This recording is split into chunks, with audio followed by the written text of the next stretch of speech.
सबसे पहले मैं ये बात बताना चाहता हूँ कि ये लाइब्रेरी जो हम लोग खोले हैं, हम लोग बच्चों के लिए ही किए हैं और बच्चों से, क्योंकि बच्चों के साथ हम रहते हैं, हम अपने क्लासेस लेते हैं, स्कूल्स में जाते हैं, तो हमको बच्चों की कुछ मेजर्स प्रॉब्लम जो हमको मालूम है, जैसे उनका ये कहना रहता है कि हम लोग घर में जाते हैं तो घर में उतना वक्त नहीं मिल पाता है और हमारे पास चूँकि स्पेस है, तो लड़कों ने ही हमको कहा कि सर आप ऐसा क्यों नहीं करते हैं कि एक लाइब्रेरी का उद्घाटन कीजिए, लाइब्रेरी को इस्टेब्लिश कराइए, जिसमें आके हम लोग जितने भी लड़के हैं, हम लोग को घर में थोड़ा वक्त का दिक्कत हो जाता है और हम लोग यहाँ आकर के कुछ देर पढ़ाई करेंगे तो हो सकता है कि हम लोग का पढ़ाई में थोड़ा सा बेहतरी होगा।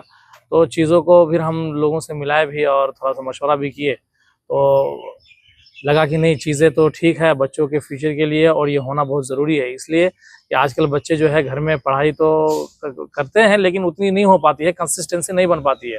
पढ़ाई के लिए रेगुलरिटी और कंसिस्टेंसी दोनों ज़रूरत पड़ती है। तो इसी चीज़ को ध्यान में रखते हुए इस लाइब्रेरी का इनॉग्रेशन किया गया आज, और इसमें हम लोग की कोशिश यही रहेगी कि बच्चे कहीं से भी आए, अगर ज़्यादा दूर से आए हैं बच्चे तो उनके लिए हमने अलग से रहने का भी इंतज़ाम किया है कि अगर कोई बच्चे ऐसा है कि जो बहुत दूर से आए हैं और यहाँ रह के पढ़ाई करना चाहते हैं, जैसे नीट का एग्ज़ाम, जेईई का एग्ज़ाम, इस तरह का जो प्रिपरेशन करना चाहते हैं, तो उन लोगों के लिए हमने एकोमोडेशन के साथ में हर चीज़ का फैसिलिटी दिया है।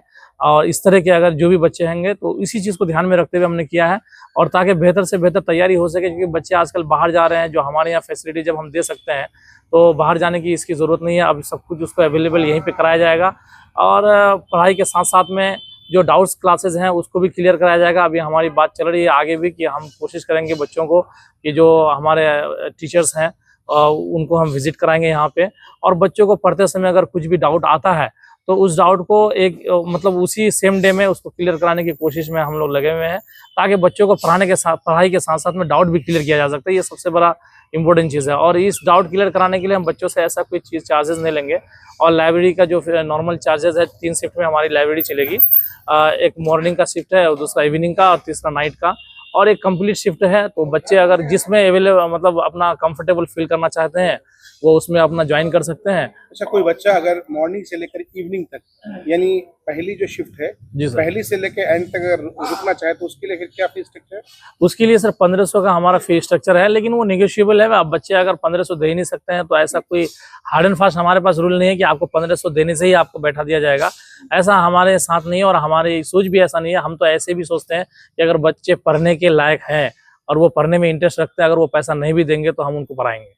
ये हमारी सोच है, क्योंकि हम चाहते हैं कि बच्चे पढ़े।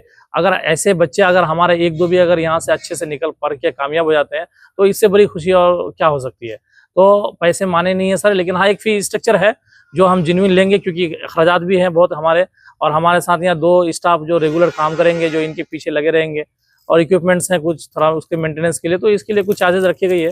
अच्छा, एक चीज़ जाननी है, आपने कहा कि आपकी लाइब्रेरी में लड़कों के साथ लड़कियां भी पढ़ेंगी, लड़कियों का सेपरेट आपने बना रखा है, लेकिन सेफ्टी माने रखता है। कोई भी गार्जियन आपके यहाँ लड़कियों को क्यों भेजेगा? सेफ्टी के पर्पज से क्या कर रखा है? जी, सेफ्टी के पर्पज से ये है कि हमने सबसे पहले एक वार्डन को लगाया है जो हमारे लाइब्रेरियन है, लेडीज है, ठीक है, राहत रहमान नाम है उनका, ठीक है। वो बीएससी पास आउट है, वो मेडिकल की तैयारी भी कर चुकी हैं, तो काफ़ी एक्सपीरियंस है। तो उनको हमने यहाँ ऑफिस में साथ साथ में एक ऑफिस लाइब्रेरियन के साथ साथ में उनको भी रखा है। सीसीटीवी कैमरा है? जी सर, सीसीटीवी कैमरा है, कुछ कैमराज लगे हैं, कुछ लगने बाकी रह गए हैं। तो अभी 2-4 दिन के अंदर में ये सारे कैमरे जो है लग जाएंगे, और अभी सब चीज़ें हमारी मतलब अंडर प्रोसेस में है।